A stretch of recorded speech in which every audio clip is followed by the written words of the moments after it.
Partout, il doit toujours être contre ton enclume, c'est ton ardeur qui monte. À 13 ans seulement, Noé envisage déjà de se tourner vers un métier manuel comme celui de couvreur. C'est pas mal, c'est la première fois, c'est le début. Alors qu'il est en classe de 4e, ce jeune breton pourrait s'orienter vers le secteur du bâtiment et aménagement, une des 4 filières proposées dans ce centre des Compagnons du Devoir. Il y a beaucoup de plus choses à faire que d'être dans des salles de classe assis pendant des heures, que là on fait plein de choses, on est en plein air, tout ça, c'est pas mal. Un goût de l'artisanat transmis par son père qui a lui-même recruté plusieurs apprentis issus de cette formation. Je serais vraiment très fier s'ils pouvaient intégrer les Compagnons du Devoir parce que c'est une suite logique.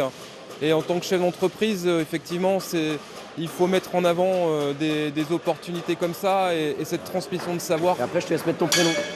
Comme ça, on aura une trace de tous ceux qui ont mis une ardoise. Un développement à la fois professionnel et personnel à travers le traditionnel Tour de France des apprentis. Quand on est jeune, on peut avoir peur des fois de quitter papa-maman, de quitter le confort de la maison. Au début, j'avais peur un peu de devoir vivre en communauté aussi des fois. Je voulais être comme mes copains sortis de lycée, avoir mon appartement, être tranquille. Je pense que j'ai plus profité de ma jeunesse en faisant les compagnons qu'en étant resté chez moi. Pour certaines professions, l'objectif est aussi de se féminiser dans la maçonnerie ou chez les tailleurs de pierre.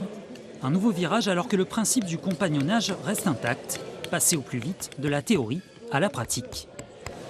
Les jeunes, ils ont besoin d'avoir un but. On le regarde juste même en matière générale. Apprendre des maths pour apprendre des maths, c'est vrai que certains jeunes s'y retrouvent pas. Alors que quand on l'applique au métier de charpentier, par exemple, quand on dit que le calcul d'une pente, c'est en lien avec leur métier, c'est beaucoup plus facile.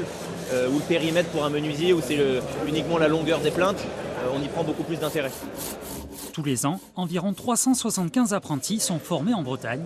Un système entretenu grâce aux entreprises du territoire. 700 d'entre elles sont aujourd'hui partenaires des Compagnons du Devoir.